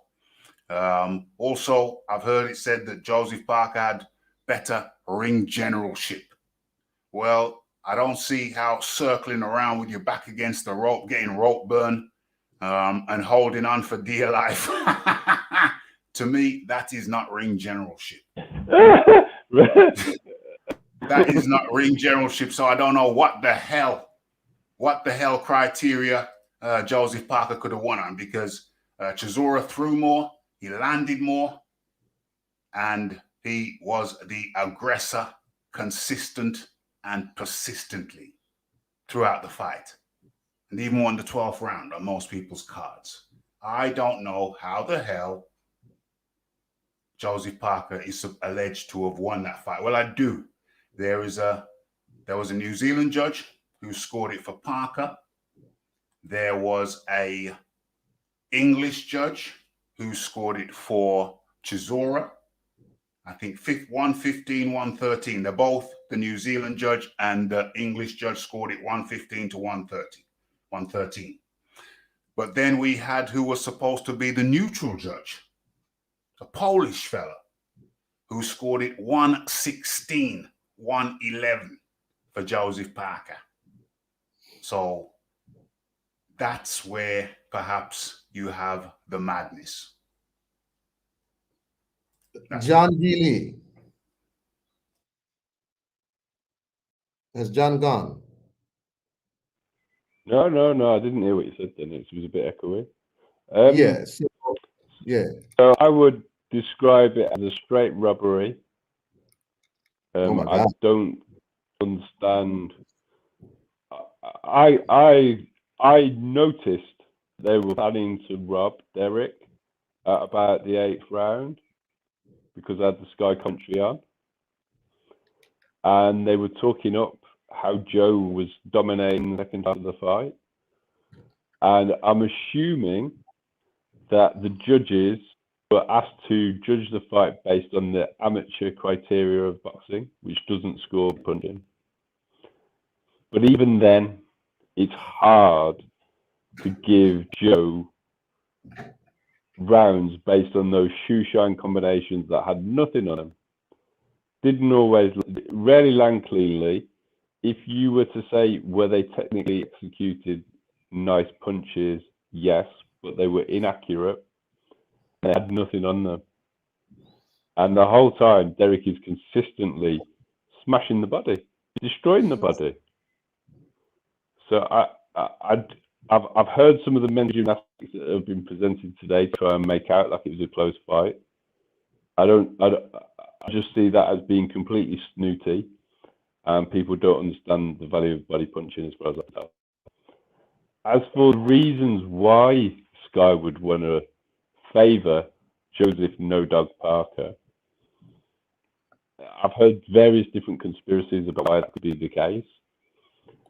One being that they're punishing Derek for his theatrics before the fight.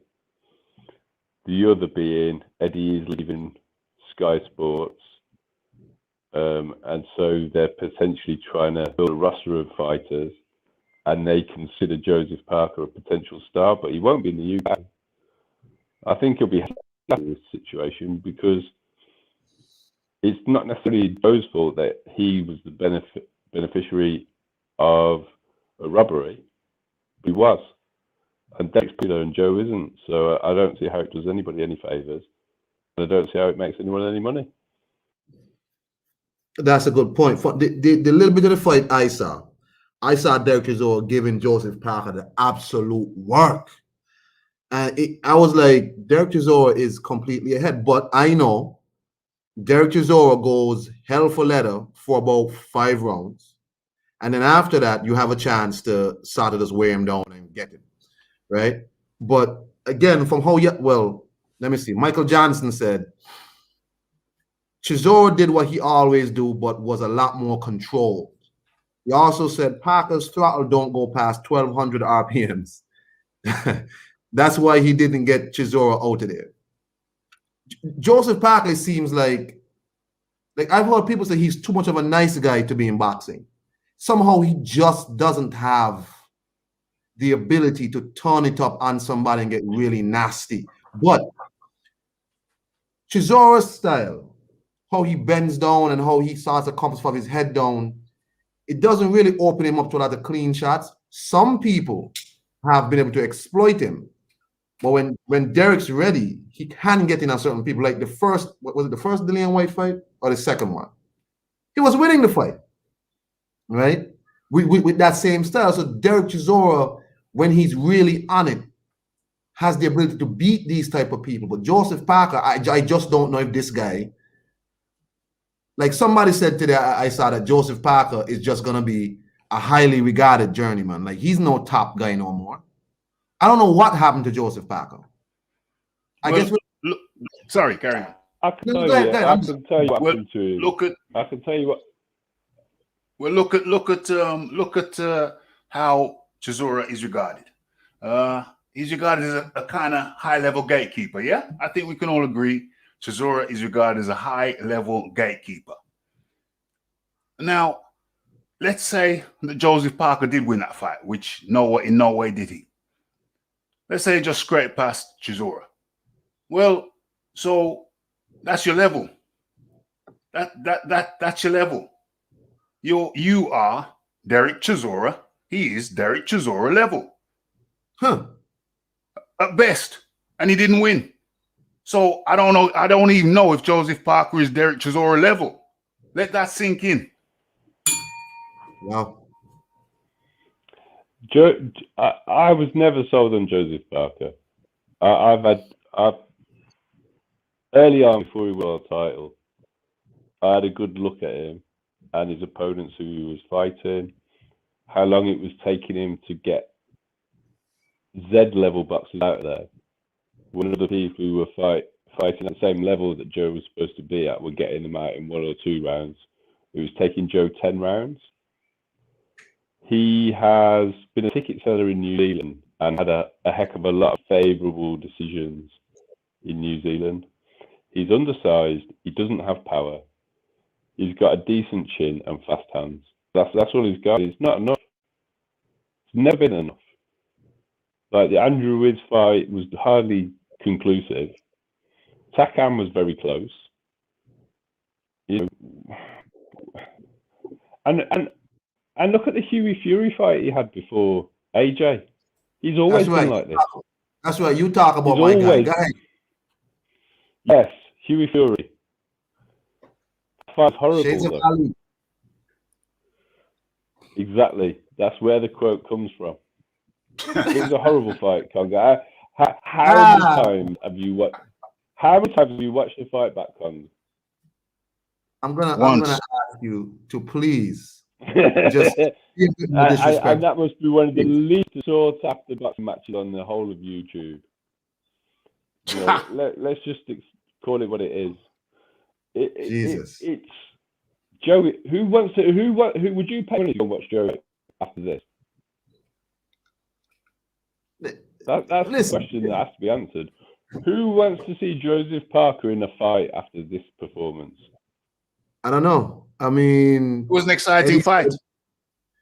Eddie said he had Chisora winning, but people are telling him Parker won. I don't know, because you have a situation now where, okay, he won the fight on the books, but then people don't want to see you fight again. Like, people not really, like, if you fight again, people don't care. If you don't fight again, people don't care. I don't know what this guy's, because the only fight that's out there for him is the rematch with Derek and a veteran criteria, and then people will be happy to see Joe lose. Well, it's got to the stage now. It's got to the stage now where he's had several. I mean, the Takam fight was very, very close. Closer than a lot of people say. They normally cite the Ruiz fight as close, but I've watched the Takam fight a couple of times, and that fight is a close fight. The Ruiz, we already know. Horrendously close. You can make it. You can make a case. Sorry, Raf. You can make a case for Takam in that fight. I make the case for Takam in that fight. People think I'm messing around. I make a case for Takam in that fight. People talk about Ruiz, but hey, don't forget about the Takam fight. And for a lot of people who haven't seen that fight, go ahead and watch it. It's quite entertaining. And so Joseph Parker, the reason people will still watch Joseph Parker, there's a number of reasons. One, there's going to be people who want to see him get his clock cleaned now, because it's too many times. There's been too many times when he's come out of the fight the winner of close fights. And this is the worst. This is the worst, because it wasn't that close. I want to see the punch stats. I've been looking for the punch stats. As I was watching the fight, I reckon Derek was landing minimum 2 punches for every one of Parker's. I'm talking about landing, not throwing, landing. And that's a conservative estimate. So I believe Chisora landed twice as many punches landed than Parker. And he emerges the loser. And what about the utterly knockdown? absurd. And what absurd. about The knockdown? the The knockdown as well. Ref. It's absurd. So he's got a 10-8 round. He's got a 10-8 round. Are you going to tell me that Joseph Parker won? What do you need to win on a 10-8 round? You need to win 8 rounds. Say that again? So to win after you've been knocked down, don't you need to win 8 rounds? Yeah. So you show me the 8 rounds that Joseph Parker won. It's madness, I'm telling you. That's what I felt like I was in the Twilight Zone last night. I felt like I was in the Twilight Zone. I don't know what to say, because the thing that got me was, I noticed because I had the Sky commentary on that they were planning to rob Derek. I'm assuming you watched it without the commentary, Rafi. Yeah, because we was talking over it, so we didn't get. It's only exactly. It's only the latter part when I saw. Let me listen to what they're saying. I see one guy talking about. Oh, well, I think I think Parker is ahead by around 2 rounds. And at this point, we were looking in the show. We were saying, okay, tell me which round When Parker wins a round, tell me. And at the end of every round, I was having people write in the chat who they thought won the round. And I think he got some people voted for him for the 5th round. So he may have won the 5th round. Fine. But other than that, it was rare. It was very, very rare. It was like 3 rounds. People gave him 3 rounds. And he needed 8 to win by 1 point. It's crazy. Which 8 rounds did he win? My goodness. So it's interesting that y'all said the Sky commentary was bad, because this has been a problem that I've been up like since like I got the zone. People have been complaining about commentary, and it's like I don't know any commentary team between Sky, the zone, hell, sometimes Fox, because I don't like to hear Lennox Lewis talk, right? I don't know if any commentary team is going to be great, like, because but Sky seems to get a lot of bashing in terms of the commentary biasness, and I don't know where they go from here, because if Eddie's leaving, and Eddie's already said he's putting together his own people, he's doing all the production himself, and Sky, Sky has to make a decision, like, what you gonna do? Because people keep complaining, and you can't tell me the Sky public relations team or whoever does not hear the complaints. So, I mean, it's turning people off from fights. Like, they don't want to hear biasness, bro. They have to got to press the mute button. But here's an interesting point. I've been hearing people from New Zealand are saying it's biased as well. And they're saying the Sky team was saying that Chisora won the first 6 rounds. I didn't hear them say that because I wasn't listening to them. But apparently the Oceania guys are saying that the Sky team were biased because they said Chisora won the first 6 rounds. There was a 10-8 round, which means that Parker would have needed to win 8 rounds, as John just said. So if it's true that the Sky team said that Chisora won the first 6 rounds, then it would have been impossible for Joseph Parker to win without a knockout. Did I read correctly? Like, because I saw someone say, like, did Joseph Parker drop Derek Chisora? I don't think so. He didn't? No, because then that would have been a 10-8 round. So no. Okay. Not a count, not a legitimate knockdown. He didn't even come close to it. The closest he came to it was there was a round where he made Derek take about 4 backward steps. I think he might have done that twice. I'm not sure he even won those rounds. That's he the had point. some brief spurts where he made Derek stop attacking him. It's that's impossible. That's the point. The term, yeah. So even in the rounds, even in some rounds where Joseph Parker did well, Chisora was beating him by volume. And I'm not just talking, there's a caveat, because some people saying, yeah, Chisora threw more. No, Chisora, yes, but Chisora also landed more. So mathematically, on any logical level, I'm struggling to see how the hell Joseph Parker could have drawn that fight, much less won it. I'm really struggling. I can't see it. I don't understand. It's madness. How the hell did the aggressor, the guy who was most aggressive, and the guy who landed the most punches whilst being more aggressive, how the hell did he lose the fight? And he got a knockdown. He got a 10-8 round. It's beyond my comprehension. It don't make mathematical or logical sense. There you go. Well, I don't know. I didn't see the fight. I have to watch the fight today. But I don't know where Joseph Parker goes from here, because the thing is, he's ranked highly in the WBO. He's ranked highly.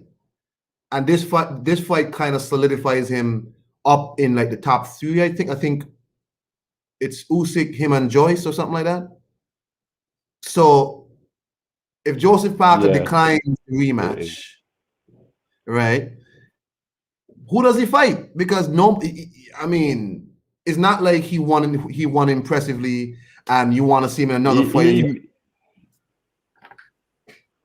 What's the point of the rematch? What's the point? What's going to be different? Is he signed? Is he signed to Frank Warren? Who? I don't think so. Parker. No, he signed. I don't think he's the with last Eddie thing I anymore. saw. The last thing I saw, he was signed to Eddie, but I don't know if that contract ran out. I don't know. It might have run out. The contract might have run out. I think it's run out. I've heard side to Frank, and so I think he'll get the winner of Joyce versus Usyk for the vacant belt, and Frank will get the world title. Because if the undisputed fight goes ahead, and then they have the rematch, they have to drop the WBO, don't they? Yeah. So I think that's what will happen. Yeah. Well, what's the point? Because I think he is Simon Frank now. He's with the Furies, isn't he? He's with the Furies, isn't he? Yeah. Well, Andy Lee, so I guess, yeah. Who's with the Furies? So I don't think that.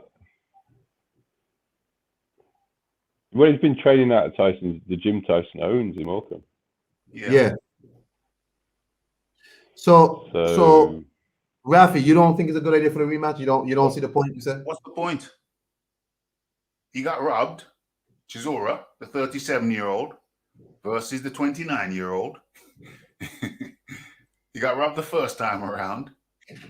What's going to be different the second time around? I don't understand. I want Derek. I don't really want Derek to have the rematch. No. I think the rematch is a fight that people would want to see Parker lose. So that's something for Parker. But Derek's better just leaving Sky, going off with Eddie to the zone. And Eddie will give him fights because he always delivers. I want to see Derek fight again. Based on that performance. Of course. If you don't know the score, you don't listen to the commentary, it's a very entertaining spectacle. Yes. It's the score that's got people upset, nothing else. Yes. It was a very entertaining spectacle. It was thrilling. I expected Chisora to have a good first 5 rounds, maybe the 6th, and I expected him to fall off in the 7th. But he didn't really fall off like that because Joseph Parker was falling off as well. Joseph Parker disguises his fatigue rather well. People think he's just not trying. How about the possibility that he's just tired? How about the possibility that he's not got a 5-liter engine? How about that? Maybe he's just got a 3-liter engine. No, he's got 9 TCs, right? His engine just ain't. I mean, it's comparable with Chisora's in a sense. Chisora stayed with him in the rounds where he should have faded. And yes, he did fade to an extent. But guess what? Joseph Parker faded too, so he couldn't take advantage. So is Joseph Parker higher level than Chisora? I say no, he isn't. He's a lower level. Boom. He's lower, Rafi. Boom. I let's be honest about it. Joseph looked like there was nothing on his punches from the second round, and that's the work that Derek put in. That's what body work does. Yes. Thank you. Oh, but does body work score as much as head punches? I've heard that. Yes, it does. It should do because you're at greater risk when you're doing it. Yes.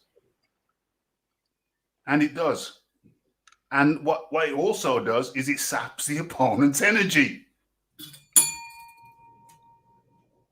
Well, I don't know. Let me see. We got Michael Johnson saying the whole setup dictated Parker needed a knockout. Yep. Baseline says Parker has had 3 gifts: Huey Fury, Andy Ruiz, and Chisora. Hey, you stay off for Huey Fury, sir. Yeah, Parker didn't fade as bad as Chisora. If Parker would have went above 1,200 RPMs, he would have been out of there. But that's the whole point that I'm saying. Maybe he couldn't have gone above 1,200 RPMs. If he could have, why would he not have? Right. People are overestimating Parker's horsepower. I don't know. I don't know. This guy just. I don't know if Joseph Parker is cut out for the game. Maybe he needs to go back to moving that weight that he was moving to. Maybe he seems to be good at that. I think he's got a great career on Kong. Huh? He's had a great career on a false promise. I think he's ideally suited to a career on stock. I didn't hear John. What did John say? Say again, John. I might have to drop off again. I said I think he's got he's ideally suited to a career on TikTok. Yeah, he does some good social media videos. Baseline says Parker is dog height. Hey, Baseline, I don't know about this case he has. I don't want Joseph Parker to send his goons at me. All right, so please, let me leave that alone. Joseph Parker might be a for real bad man. I can, Anyway, well, that's it. I don't have nothing else about that. I didn't see the fight. I have to watch the fight. I honestly didn't see much of the fight, but what I saw, Derek Chisora was doing what Derek Chisora does. Was beating the dog hell out of Joseph Parker. Did any of y'all catch the Andrew Ruiz fight? I didn't see the fight at all. All I came back and I saw was Chris Arreola pissed off because they apparently made it a wide card and he didn't agree that it was a wide card. I saw him get. I saw Ruiz get dropped in the second round. And then I saw Ruiz get rocked in the third round, and then that was enough for me. Skip through it. He got through it, counter punching, and he got through it comfortably in the end. But then I saw some posts talking about Ruiz would knock out Chisora. And I said, well, hold on a second. Did you see the punch that dropped Ruiz? It was a punch behind the ear. Did you see Chisora fight last night with the punches behind the ear? Say no more. Michael Johnson said it was a good fight and another bad scorecard. I don't know, because that's what people like. Arreola was pissed. He said, okay, the man beat me, but don't make it look like this dude washed me like I wasn't even in the fight, right? So I don't know what we do in terms of boxing judge. Boxing judges seem to be a problem anywhere you go. I just don't know what else to do. John Dealey, did you see the fight at all? Yeah, so I watched it this morning. I pretty much did what I did. I saw Andrew Ruiz look horrible. I saw him get put down. I saw him in trouble. I skipped through some of the fights to see if it looked any better. And let's just put this in perspective. According to BoxRec, Chris Arreola is an inactive boxer. Yeah? I was trying to talk about a top 5 heavyweight looking that bad against Chris Arreola. What's to be said about these? Go ahead. Sorry. My bad. Sorry. Well, the issue I've got is if he goes in there like that against Wilder, because he didn't seem to have improved foot speed. He seemed to have worse hand speed, less power in his punches, and a worse chin. I think Wilder puts out there quite comfortably. Maybe that's what they want. What did you just say, Wilder? Did you say Wilder? Yeah, I did say Wilder. Based on yesterday's performance, if Wilder's a lot faster than Arreola, And I think That's he what I hit said hard. earlier on this morning. I said the same thing this morning. I said Chisora, not only does Chisora potentially knock out Ruiz, but Wilder does too. I said the same damn thing. More easily because Wilder's faster. He's got length. He hasn't got to get anywhere near Andy to pop in, and he's hittable. And he's slow. His feet were slow. The He's punch lost his that weight, dropped, his feet haven't sped up at all. the punch that dropped Ruiz is a Wilder special behind the ear with the forearm. Not even the glove. He'll knock him out with the forearm, with the wrist, the wrapping on the wrist. 100%. Is there anything to be said that Andy Ruiz has not fought in a long, long time? And new trainer, new body. Remember, he's fighting at, he's really small. I was watching Andy like, wow, this dude is really small. Like the bit I saw. But he's not though. He's 6 foot at best, and he's still 250 pounds. Put that in perspective. Just he's smaller than he was. Yeah, well, compared to what he was, a tub of lard.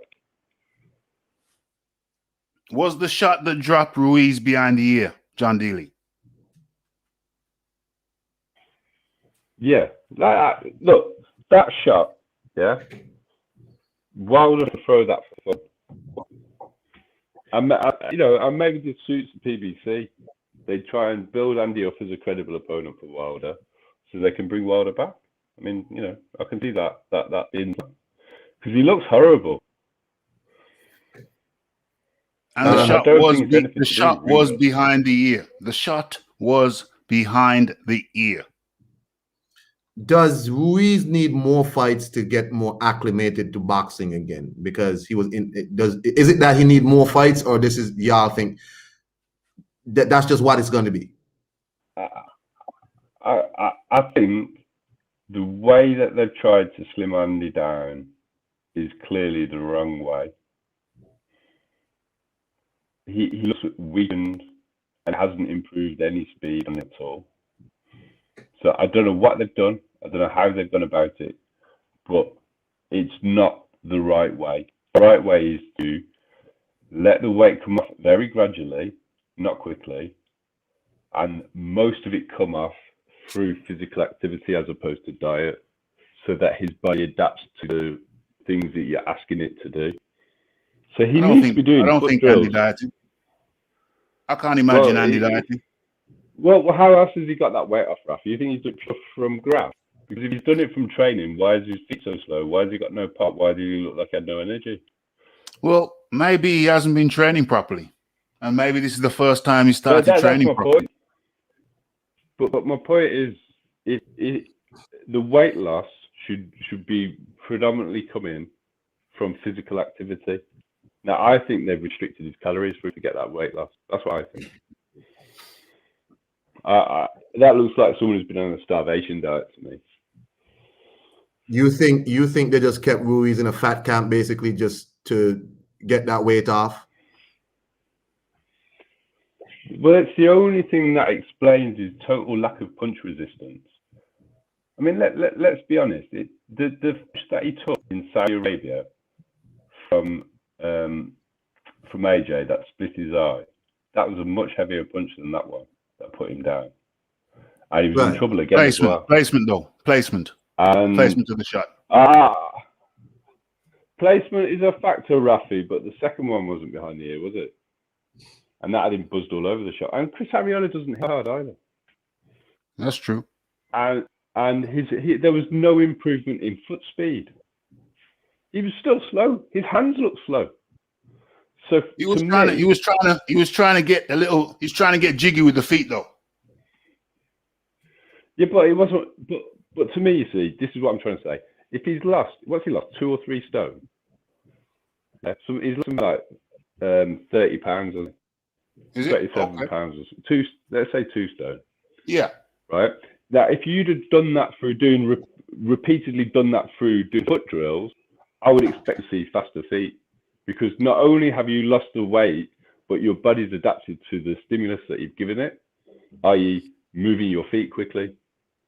I didn't see that. I also think he'd have better hand speed because he wouldn't have lost anything. His punching power shouldn't have gone down because he's still 250 pounds. Yeah, let's get it right. He's still 250 pounds. How has his hand speed got slower? The only explanation for that occurrence, to my mind, is that he's completely drained. He's eating his muscles away. He's got no energy. His glycogen's gone, and they've been starving. Interesting. Huh. Mango Juice says Ariola did a lot better than I thought he would. Also, maybe Andy has lost some punch resistance. Michael Johnson says Ruiz versus Chris was better than Parker Chisora. I didn't fight in any large capacity, so I cannot comment. I don't know about that. I think that, as a matter of fact, no. I'll specifically state no. Chisora Parker was more dramatic. Yeah, better theater. It was both of those guys, both Chisora and Parker, they are active fighters. Active fighters. Ariola was marked inactive. Well, I didn't see either, but I don't have nothing else to add today, gentlemen. Anything else y'all want to talk about? Anything upcoming? We got Billy Joe Saunders hopefully about to get put out the sport for good this coming weekend. That'll be wonderful. Canelo, listen, this week it's going to be all about Canelo. I'm not a big Canelo fan like that, but this week he has a job to do to rescue the boxing world from the tyranny and the terror of Billy Joe Saunders.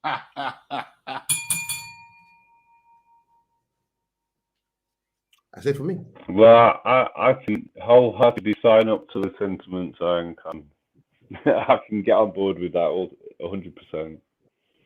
Canelo has a job to do. He has the work of the Aztec gods to do in this fight. I'm sorry. He has to do the work this weekend, Rafi. So anything else y'all want to say? Closing remarks, anything from you and John? What a drama we had with Chisora and Parker. You know, I think Parker is heading towards being a guy that people just want to see get knocked out. That's me. Oh my God. That's it for me, Rafi? That's me. Parker is quickly becoming that guy that you just wanna see him starfished. Oh my God. Too many times. This has happened too many times. And the buck stops here. Too many times he's come out on the good side of a mediocre performance. And that's what it was. Mediocre. That's me. John Dealey? I can't remember a weekend of boxing where consistently the losers have come out better than the winners across the board. Huh? That's what we're talking about completely. That's a good in point. all of these fights. The winners have come out with less credit than the losers in virtually every single fight we're talking about. That's a good point. It's bizarre.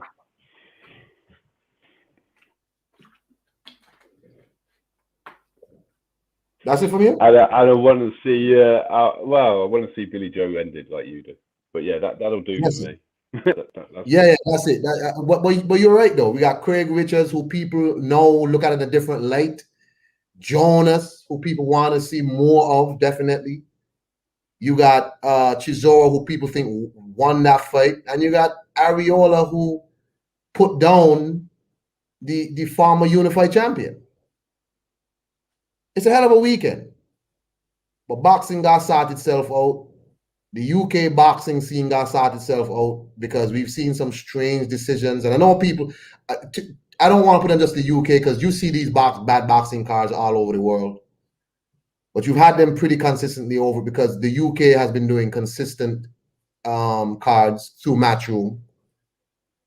Kiko Martinez and Zelfa Barrett. Then you got these cards with what's his name? Adelii, what his card was terrible. Adabole. That guy. Adelii. That him. He lost that fight and he got the nod. Adelii. So you keep That's you a keep Nigerian name, Kong. I need to hear you practicing it. I need Hey, to hear you practicing that pronunciation. Hey, don't worry. I get it. Don't worry. Don't worry about that. I know he's one of your argues out there. I know he's one of your argues out there. When I'm in Abuja watching FA and Oluwafemi fight in Abuja National Stadium, I'll let you know about that. You understand me? I might come with you to that one, Kong. I might come with you to that one. I know some people in Abuja. I might be flying the plane.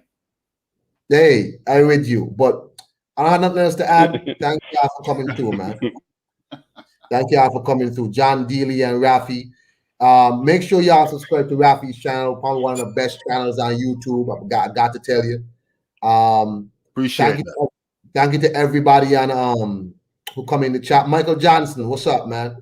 All these people, he says Billy Joe about to get robbed if you don't knock him out. I don't care what happens to Billy Joe Saunders. I hope he gets robbed. I hope Billy Joe gets a terrible robbery so he feels sad. You know what I'm saying? I don't want him to see the final bell. I don't want him to see the final bell, to be honest. Oh, John Dealey wants Billy Ho taken out on a stretcher. He wants him to wake up in the goddamn observation room. What happened? Yeah.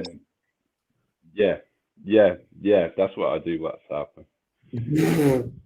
But thanks for having me on anyway, Kong.